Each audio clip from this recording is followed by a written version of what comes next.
Un des grands mystères sur le personnage du Padre Pio est le nombre de chapelets qu'il priait chaque jour. C'était beaucoup. Et combien? Les biographes ne sont pas d'accord entre eux. Mais dans la vidéo d'aujourd'hui, des témoignages nous donnent la réponse. Chers amis fidèles du Padre Pio, bonjour, mon nom est Jean Goyard et vous assistez au programme sur les pas du Padre Pio. Aujourd'hui, le rosaire du Padre Pio contre le diable et les chapelets qu'il priait. Scrutation des consciences, lecture de la pensée, discernement des esprits. Ces trois dons, d'ailleurs, sont d'ordre bien différent. Don de conseil, vision du passé, vision du futur, pouvoir de guérison, prophétie, stigmate de la passion du Christ, bilocation, comme nous l'avons vu ces jours-ci, lévitation aussi, don de se rendre invisible, don du parfum, intervention dans les rêves, pouvoir miraculeux. Bon, tous ces charismes sont mystérieux et ont fait l'histoire du Padre Pio. Avec tous les bienfaits que nous connaissons pour beaucoup de ses contemporains, oui, mais avec tous les inconvénients et les aspects tragiques que cela a entraîné pour le Padre Pio, parce que la persécution qu'il a reçue, fruit de la jalousie, bon, tout ça, c'était conséquence de ses dons. Mais la série d'énigmes qui entourent la figure attrayante et déroutante de notre bon Capucin n'est pas complète si l'on n'y ajoute pas une autre inconnue, le nombre de ses chapelets quotidiens. Le père Michelangelo de Cavallara a prêché 15 ans de 1946 à 1960, c'est-à-dire qu'il a eu la tâche de prêcher à des ensembles de fidèles importants le mois de Marie, le mois de mai, le mois du Sacré-Cœur, juin, comme vous le savez, et le mois du Précieux Sang, qui est le mois de juillet. C'était un prêcheur et quelqu'un d'érudit. Il a été missionnaire en Afrique, prédicateur apostolique auprès de Pie XII pendant 2 ans. Il a été pendant 26 ans supérieur d'une fraternité de 74 frères. Donc un homme d'expérience. Lors de son séjour dans le couvent du Padre Pio, où il a passé ses dernières années, eh bien voici ce que le père Michelangelo a confié. Il a dit « C'est l'étape essentielle de mon existence. Avant, j'étais convaincu que je connaissais au moins en bonne partie le christianisme, que j'avais étudié, enseigné, prêché, pratiqué. Je me sentais dans le vrai christianisme. Mais que cela ne vous scandalise pas. Quand je me suis rendu ici et que j'ai vécu aux côtés du Padre Pio, que j'ai assisté à sa messe, que je l'ai vu en train de prier, que je l'ai vu en train de pratiquer dans la convivialité de tous les jours avec ses confrères, la charité, je me suis rendu compte que je n'avais rien compris au christianisme. Alors voilà une phrase, elle aussi énigmatique. On peut connaître la doctrine parfaitement, ou presque. On peut l'avoir enseignée, prêchée aussi. On peut ne pas avoir compris le sommet du christianisme.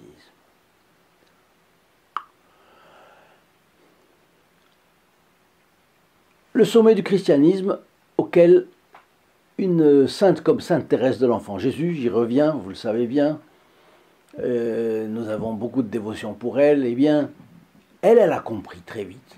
Elle s'est tout de suite mise là. Alors, dans cette phrase que je viens de vous lire, voilà l'attitude humble d'un prêtre, d'un prédicateur, d'un conférencier, qui connaissait très bien la doctrine, qui reconnaît la supériorité de notre bon Capucin. Pourquoi? Il a vu chez le Padre Pio la doctrine catholique mise en pratique. Il a vu chez le Padre Pio la charité pratiquée au jour le jour. Parce qu'il y a un dénivelé parfois conséquent entre ceux qui enseignent la doctrine et puis la pratique concrète. parce qu'il faut faire face à tant de contrariétés dans la vie.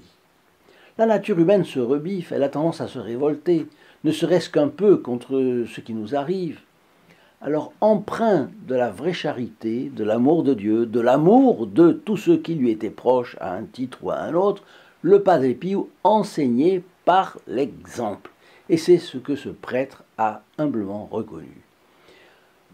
Aux côtés du Padre Pio, le père Michelangelo de Cavallara a fait des progrès considérables, donc, et s'est ainsi préparé à sa rencontre avec Dieu, puisqu'il a passé là, à San Giovanni Rotondo, ces dernières années. Et c'est ce qu'il veut dire dans son témoignage si intéressant et aussi si autorisé. Le Padre Pio, à présent, est au ciel, et il se déplace en une fraction de seconde, comme les purs esprits, comme les anges même. Dès que nous l'appelons, il vient, si vous voulez. Alors, profitons-en pour l'appeler dès que nous avons une contrariété, grande ou petite. Alors, je fais une parenthèse pour faire l'application directe de cela à notre apostolat. Si vous n'aviez pas partagé les vidéos du programme sur les pas du Padre Pio, nombre d'amis ne seraient pas ici avec nous dans cette grande conquête de terrain au service de notre bon Capucin. N'y a-t-il pas plein de personnes de bonne volonté qui auraient ainsi perdu l'opportunité de le connaître? Mais oui, c'est évident. Quelques processus de conversion dépendent-ils encore de votre action, de votre geste militant, d'un coup de pouce de votre part, de quelques clics supplémentaires? Si vous partagez ces vidéos, ce seront de nouvelles âmes qui se rapprocheront du Padre Pio. Je vous invite aussi, en fin de vidéo, à venir me retrouver donc sous le lien https://st-padre-pio.fr. Alors, revenons à notre question. Combien de chapelets le Padre Pio priait-il? Le legs que nous laissent les souvenirs personnels du père Michelangelo est très intéressant à plus d'un titre, et surtout pour cerner le nombre de chapelets quotidiens récités par le Padre Pio. Celui-ci était le capucin par excellence, empreint de désirs spirituels, modelé par le Christ lui-même, et configuré à lui, non seulement pendant sa messe, mais au long de sa journée entière. Il est devenu l'homme de prière que nous imaginons, avec les grains de son chapelet glissant dans ses doigts meurtris par les stigmates, la main glissée dans la poche avant de son habit. Bien, pourquoi tant de chapelets? Se demandait le père Michelangelo en le voyant vivre. Un après-midi, ayant gagné la confiance du Padre Pio, il lui a demandé: Padre Pio, dites-moi la vérité, combien de chapelets avez-vous dit aujourd'hui? Et le Padre Pio, il faut qu'il réponde. Je ne peux pas vous mentir.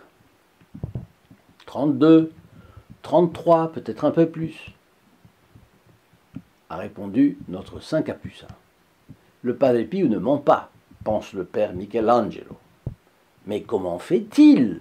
La messe lui prend du temps, les confessions encore plus, beaucoup plus.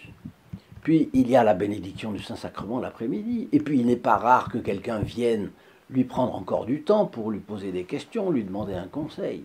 Alors, comment faisait-il? Le père Michelangelo va alors voir le père Agostino à San Marc in Lamis. Qui est-ce?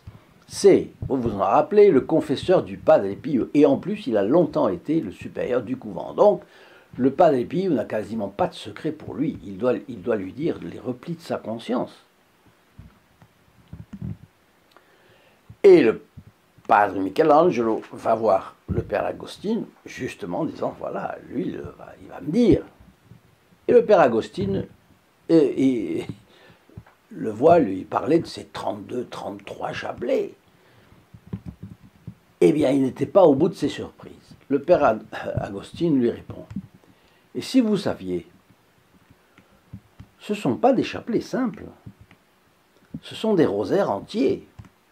En italien, il n'y a pas de mot pour distinguer le chapelet du rosaire. Nous avons le chapelet, 5 mystères, et le rosaire, 15 mystères. Les mystères joyeux, les mystères douloureux et les mystères glorieux. Bon, mais en italien, on dit rosario pour les deux. Et alors il a dit, ce ne sont pas des chapelets simples, ce sont les chapelets complet. Ça veut dire le rosaire. Alors, vous vous rendez compte que ça fait énormément. 32, 33 rosaires dans la journée. Alors le père Michelangelo est complètement interloqué. Et amusé de voir le sage père Michelangelo, prêcheur, complètement interloqué, il se met à rire. Alors, le père Michelangelo lui dit, mais comment fait-il? Il ne se rend pas si facilement. Réponse du père Agostino. Vous voulez savoir comment il fait? Eh bien, expliquez-moi d'abord ce qu'est un mystique, et après, je vous expliquerai comment il fait pour réciter tant de rosaires. On va voir la suite, bien sûr.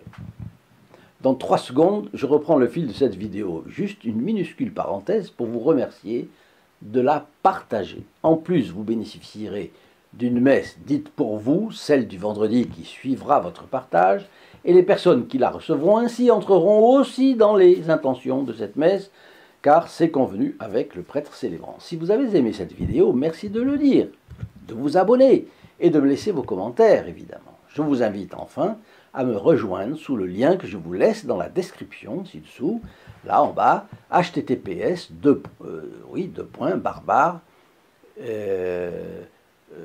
st-padre-pio.fr. Alors je reprends.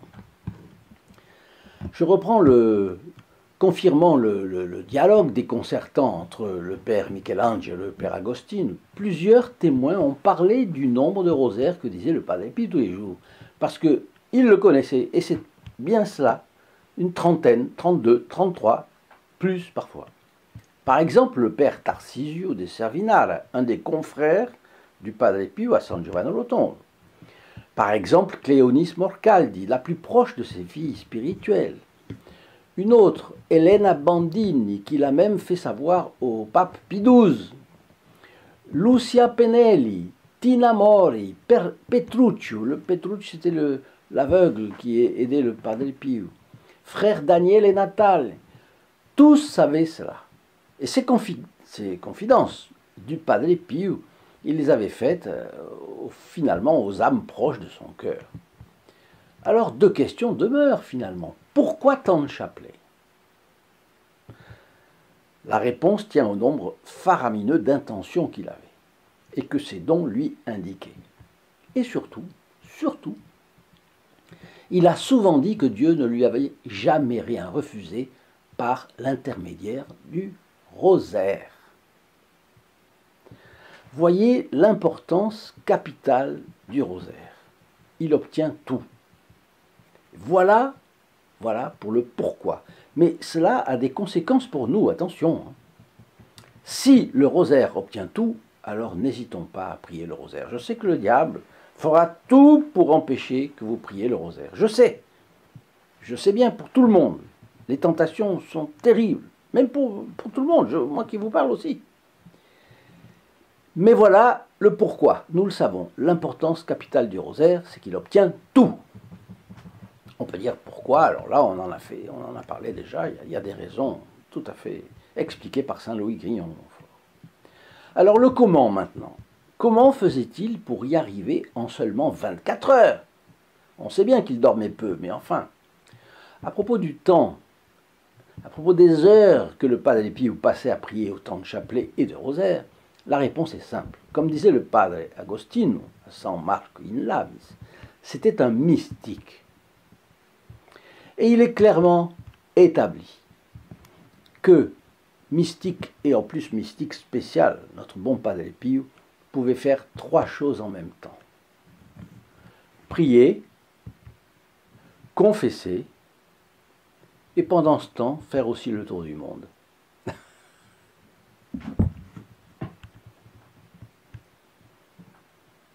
Chers amis fidèles du Padre Pio, je vous dis à très bientôt. Au revoir. In nome del Padre, del Figliolo e dello Spirito Santo, e così sia. Sia lodato Gesù e Maria, oggi e